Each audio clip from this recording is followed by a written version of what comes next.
cheats, Walmart hates, Walmart discriminates, Walmart cheats, Walmart hates, Walmart discriminates, Walmart cheats, Walmart hates, Walmart discriminates, Walmart cheats, Walmart hates, Walmart discriminates.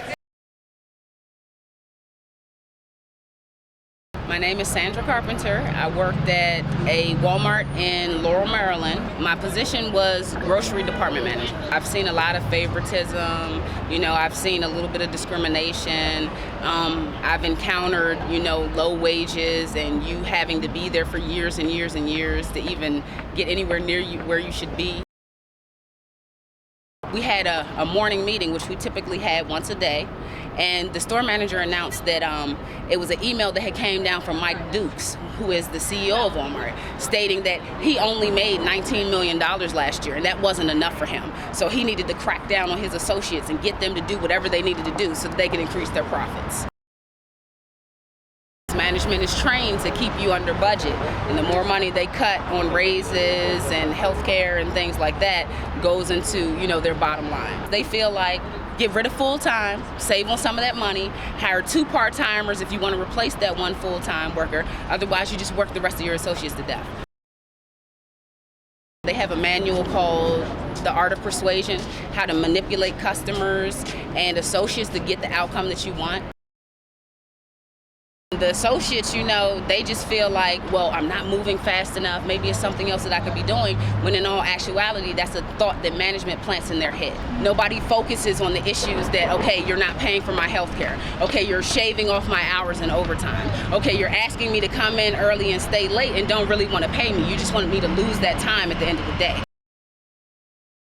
Management is trained to keep their foot on your neck. They push you and push you and push you until you agree to work those full-time hours, even though it might be cutting into your job, your first job you have, or even your second job you have. They don't care that you don't get to see your family. They have no respect for the individuals in Walmart.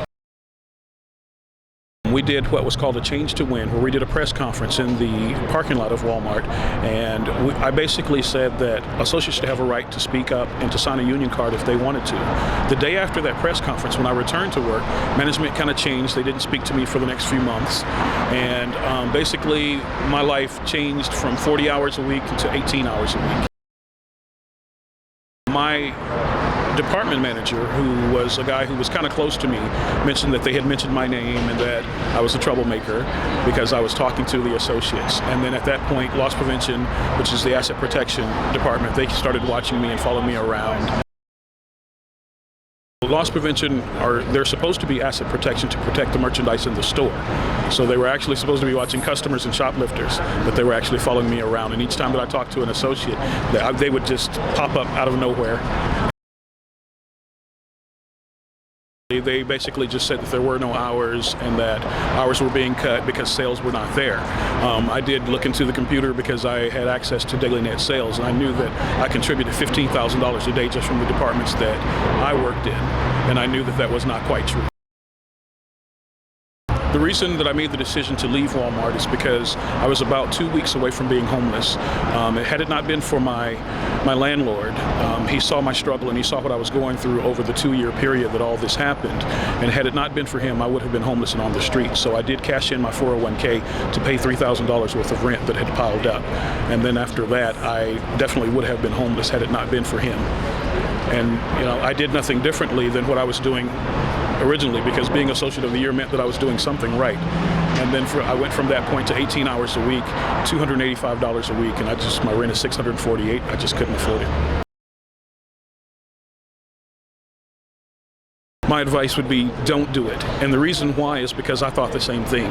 When I first applied at Walmart, I saw that there was room to grow, and I had managerial experience, but then I saw the treatment of the workers. And I would say, don't let them come in, because you do have a job today, but tomorrow's not promised. I talk to people almost on a daily basis who are losing their jobs because they're strong and they're standing up and they're saying, this is not fair treatment for me.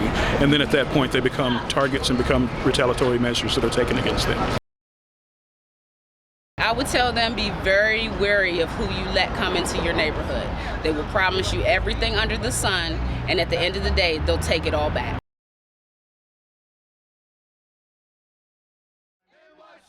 Walmart free, NYC, Walmart free, NYC, Walmart free, NYC, Walmart free, NYC, Walmart free, NYC, Walmart now, NYC, Walmart free, NYC, Walmart free, NYC, Walmart free.